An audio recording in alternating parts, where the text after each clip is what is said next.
इस कहानी की स्टार्टिंग में हमें सबसे पहले कुछ बच्चे दिखाए जाते हैं जिन्होंने एक साइकिल रेस में पार्टिसिपेट लिया होता है। इनमें से पीली नाम की एक लड़की होती है जो अपनी फ्रेंड को साइकिल में पीछे बैठ के गाइड कर रही होती है कि किस तरह उनको अपने गोल तक पहुंचना है और इस रेस को जीतना है। इस रेस में कुछ क्विज होते हैं जिन्हें इनको सॉल्व भी करना पड़ता है और जो इस क्विज को सबसे पहले सॉल्व करेगा वही ये रेस जीतेगा। और पीली एक इंटेलिजेंट लड़की होती है, इसलिए पीली के चलते पीली और उसकी पार्टनर इस रेस को जीत जाते हैं। इसके बाद हमको हवाई का घर दिखाया जाता है जहां पीली के नाना रहते हैं। इस जगह पीली, उसकी मम्मी और उसका भाई न्यूयॉर्क से काफ़ी सालों बाद वेकेशन पर आए हुए होते हैं। न्यूयॉर्क से आए हुए इन बच्चों को ये घर और उनके नाना का रहन सहन पसंद नहीं आता। लिलियानी फिर अपने बच्चों को गार्डन में लेके जाती है। वो एक बहुत बड़ा गार्डन होता है जो कि उसी फार्म हाउस में होता है जो पीली के नाना कीमो का है। कीमो वहाँ उस गार्डन में काम कर रहा होता है। कीमो को देखकर लगता है जैसे वो अपने ग्रैंडसन्स को देखकर खुश नहीं है। कीमो एक हवाइन होता है तो वो अपनी बेटी लिलियानी को बोलता है कि तुमने अपने बच्चे को थोड़ी सी भी हवाइन लैंग्वेज नहीं सिखाई। उसी दौरान पीली की नज़र एक वैनिटी की तरफ पड़ती है जहाँ उसके नाना का पुराना सामान हुआ करता है। इसलिए पीली उस वैनिटी के अंदर जाने के लिए काफ़ी एक्साइटेड भी होती है क्योंकि पीली को अलग अलग चीज़ें देखने का काफ़ी शौक होता है। पीली फिर चुपके से उस वैनिटी के अंदर पीछे की तरफ से घुस जाती है। पीली को वहाँ बहुत सारी चीज़ें देखने को मिलती है जिसको देखकर पीली काफ़ी खुश हो जाती है। तभी पीली को वहाँ एक बुक दिखती है। वो बुक एक हवाइन लैंग्वेज में मॉन्क द्वारा लिखी होती है। मॉन्क हवाइन में एक बहुत साल पुरानी फेमस कहानी हुआ करती थी। वहाँ रॉबिन्सन्स और ब्रॉन्स नाम के समुद्री लुटेरे हुआ करते थे और साथ में उनका एक बावर्ची हुआ करता था जिसका नाम था मॉन्क। इस बुक में खजाने के बारे में लिखा हुआ होता है जो कि काफ़ी सालों पहले छुपाया हुआ होता है, मगर वहाँ से आज तक कोई भी उस खजाने को नहीं ले पाया है। और उस बुक में खजाने तक पहुँचने के रास्ते के बारे में भी लिखा हुआ होता है कि किस तरह उस खजाने तक पहुँचा जा सकता है। दरअसल ये बुक हवाइन लैंग्वेज में लिखी होती है तो इस वजह से पीली को पढ़ने में काफ़ी दिक्कत भी होती है, इसलिए वो इस बुक को पूरा नहीं पढ़ पाती।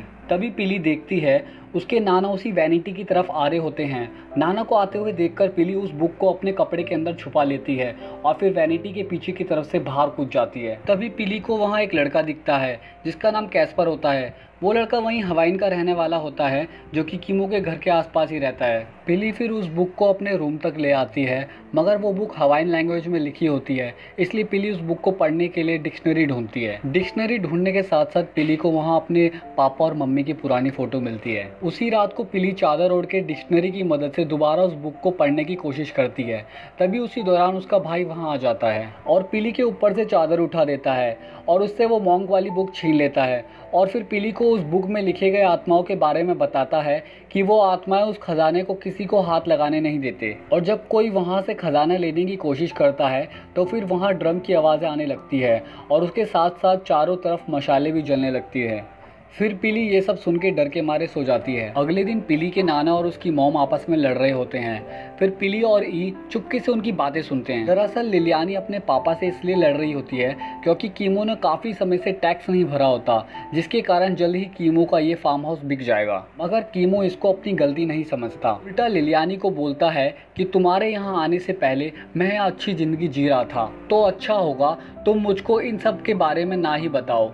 इन दोनों की बातें सुन के पीली और ई भी समझ जाते हैं कि नाना कीमो के पास पैसे नहीं हैं, इसलिए नाना ने अभी तक टैक्स पे नहीं किया और नाना ने अगर जल्द ही टैक्स पे नहीं किया तो ये हवाई वाला घर बिक जाएगा। कुछ देर बाद कैस्पर को दिखाया जाता है जो पीली से मिलने के लिए आया होता है और साथ में अपनी हाना नाम के दोस्त को भी लेकर आया होता है। हाना को देखकर ये ऐसे रिएक्ट करता है जैसे हाना उसके लिए ही बनी हो। कैस्पर जब पीली से मिलने गार्डन में जाता है तो वो देखता है पीली मॉन्क नाम की बुक पढ़ रही होती है। फिर वो दोनों आपस में उस बुक में लिखे खजाने के बारे में बात करते हैं कि कैसे उस खजाने को रॉबिन्सन्स और बॉन्स ने लूटने की कोशिश करी थी। कैस्पर फिर पीली को बताता है कि मॉन्क बहुत ही गंभीर हालत में एक नदी के किनारे मिला था, जैसे उसको किसी ने बहुत मारा हो और आज तक किसी को पता नहीं चला उस मॉन्क को आखिर मारा किसने था। तभी पीछे से पीली के नाना पीली और कैस्पर की बातें सुन लेते हैं और पीली के हाथ में वो मॉन्क वाली बुक भी देख लेते हैं और फिर पीली को घर में ले जाके उससे पूछते हैं कि तुमने ये बुक क्यों चुराई। पीली बुक अपने नाना को देते हुए कहती है कि आपको ये बुक कहाँ से मिली। तब उसके नाना उसको बताते हैं कि ये बुक मुझे मेरे फादर और उनको उनके फादर ने दी थी, और साथ में कीमो अपने गले में लटके लॉकेट को भी पिली को दिखाते हैं। और तब पिली समझ जाती है कि मॉन्क जब आइलैंड के किनारे था तो वो मेरे ग्रैंडफादर के भी ग्रैंडफादर से मिला था और उसी ने ये बुक और लॉकेट उनको दी थी। कीमो फिर पिली को उसी आइलैंड को दिखाने के लिए ले जाता है जो उस बुक में दिखाया गया था। वो आइलैंड काफ़ी सुंदर होता है। वहाँ पहुँचकर पिली उस बुक को खोलती है और कभी आइलैंड को तो कभी उस बुक की तरफ देखती है। मतलब पिली उस बुक को उस पत्थर से रिलेट करने की कोशिश करती है। पिली को सामने पत्थर दिखता है, वही पत्थर जिसमें वही सेम साइन होता है जो बुक में दिखता है। तब पिली को यकीन हो जाता है कि ये वही जगह है जिसमें वो लुटेरे एक समय के लिए रुके थे। पिली फिर उससे दूर वाले आइलैंड को देखना चाहती है, मगर वो आइलैंड काफ़ी ऊंची जगह पर होता है। पिली थोड़ा ऊपर जाके देखने की कोशिश भी करती है, मगर कीमो उसे वहाँ इतनी ऊपर जाने के लिए मना करता है। मगर पिली अपने नाना की बात नहीं मानती।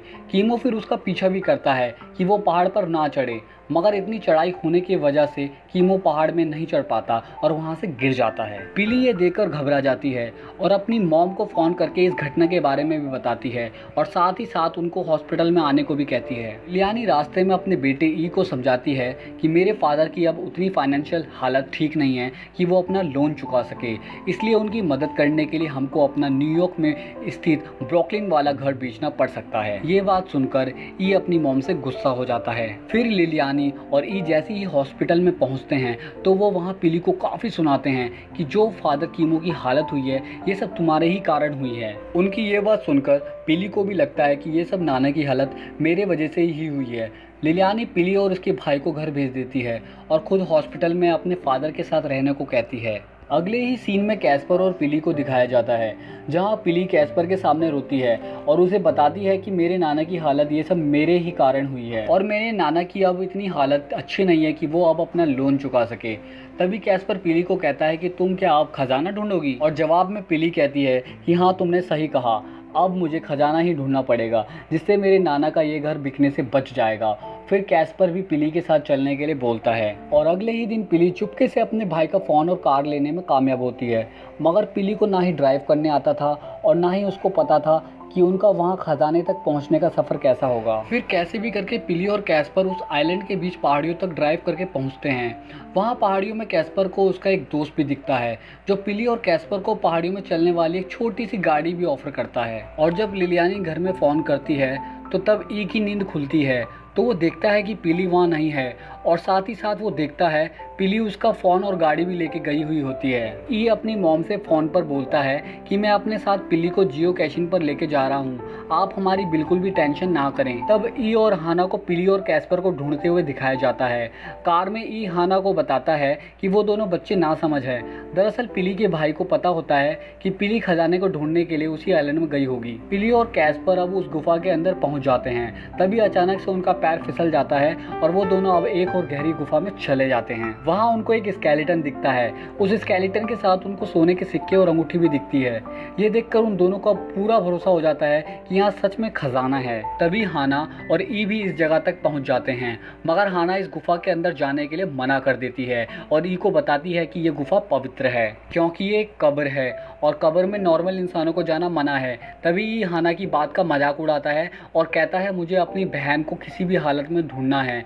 फिर वो दोनों भी उस गुफा में एंटर कर लेते हैं। तब उनको वहाँ वही गहरी गुफा दिखती है जहाँ पिली और कैस्पर गिर गए होते हैं। और ई जब पिली को उस गुफा के अंदर देखता है तो वो पिली को देखकर काफ़ी गुस्सा हो जाता है। तभी पिली ई को वही स्केलेटन के साथ पड़े सोने के सिक्के और सोने की रिंग दिखाती है और कहती है कि मैं आपको बोल रही थी ना कि यहाँ सच में खजाना है जिसे हम सबको ढूंढना चाहिए। जब ई और हाना उस रिंग और सोने के सिक्के को देखते हैं तो वो भी उस खजाने को ढूंढने के लिए मान जाते हैं। फिर जब ई और हाना पिली और कैस्पर को उस गुफा से बाहर निकालने की कोशिश करते हैं तो उसी समय हाना और ई का भी पैर फिसल जाता है और अब वो दोनों भी उस गुफा में गिर जाते हैं जहाँ वो बच्चे गिरे हुए होते हैं।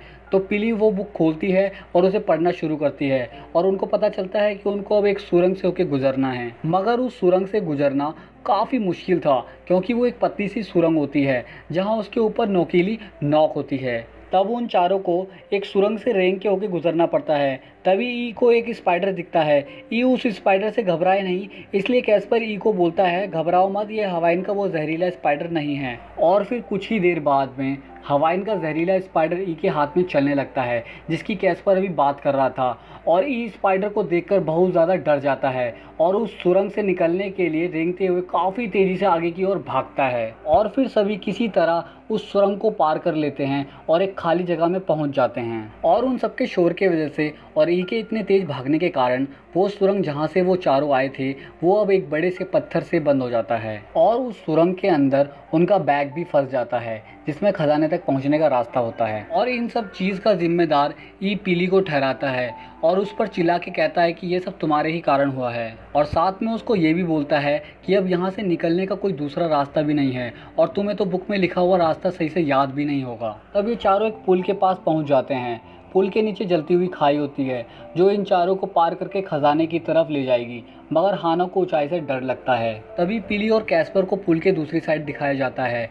पिली हाना और ई को बोलती है कि गाइस तुम भी इसी दीवार के सहारे से यहाँ तक आ जाओ। फिर ई और हाना भी डरे डरे किसी तरह से पुल के दूसरी साइड तक पहुँच जाते हैं। फिर जब ये चारों आगे बढ़ते हैं तो इनको एक पानी का तालाब दिखता है। वो तालाब काफ़ी जुगनुओं से भरा होता है और उन जुगनुओं की चमक उस तालाब में पड़ रही होती है। तब कैस्पर और पिली को जमीन में किसी इंसान के घसीटने के निशान दिखते हैं और वो सोचते हैं कि यह तालाब का पानी नहीं जबकि बारिश का पानी जमा है, तो हो सकता है सुरंग इसी पानी के नीचे ही हो। तब वो चारों उस पानी की सुरंग को पार करते हैं। पार करने के बाद उनको बाहर सूरज की रोशनी दिखती है और साथ में वहाँ उनको बड़ा सा नेट में बंधा पत्थर भी दिखता है। तब पिली कैस्पर और ई को रस्सी से लटकने के लिए कहती है ताकि इसमें बैलेंस बने और खजाने का रास्ता खुल जाए। फिर कैस्पर और ई उस रस्सी से लटक जाते हैं और ज़्यादा देर तक ना लटक पाने की वजह से ई पिली को कहता है कि तुमको दूसरी तरफ से उस रस्सी को किसी चीज़ की मदद से बांधना पड़ेगा। पिली फिर अपने पास से एक बेल्ट निकालती है और फिर जहाँ से रस्सी लटक रही थी वहाँ उसमें बांध देती है,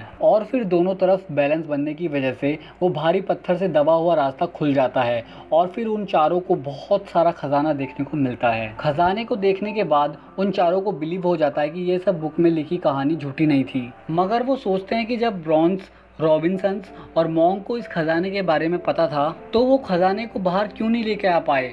इसके पीछे जरूर कोई ना कोई रीज़न तो होगा। दूसरी तरफ हॉस्पिटल में लिलियानी को और कीमो को दिखाया जाता है। लिलियानी काफ़ी देर से ई को फ़ोन करने की कोशिश करती है मगर ई का फ़ोन नहीं लगता, तो लिलियानी ई को वॉइस मैसेज भेजती है, तुम्हारा नंबर क्यों नहीं लग रहा, मुझे जल्द से जल्द कॉल करो। वो चारों खजाने को पाकर बड़े खुश हो जाते हैं। चारों सोचते हैं कि हमें जल्द से जल्द सारा खजाना लेके यहाँ से बाहर निकलना चाहिए। फिर हाना को याद आता है कि ये एक कब्र है और साथ ही साथ उन तीनों को भी बताती है कि ये एक पवित्र जगह है यानी कब्र, और अगर हम यहाँ से खजाना लेके जाते हैं तो फिर और लोग भी खजाने को ढूंढने के लिए यहाँ आएंगे, जिससे फिर यहाँ की शांति भंग हो जाएगी और इसके होने से हम सबको श्राप भी लग सकता है क्योंकि कब्र पवित्र जगह होती है। मगर ई हाना की बात नहीं मानता और बैग के अंदर खजाना भरने लगता है।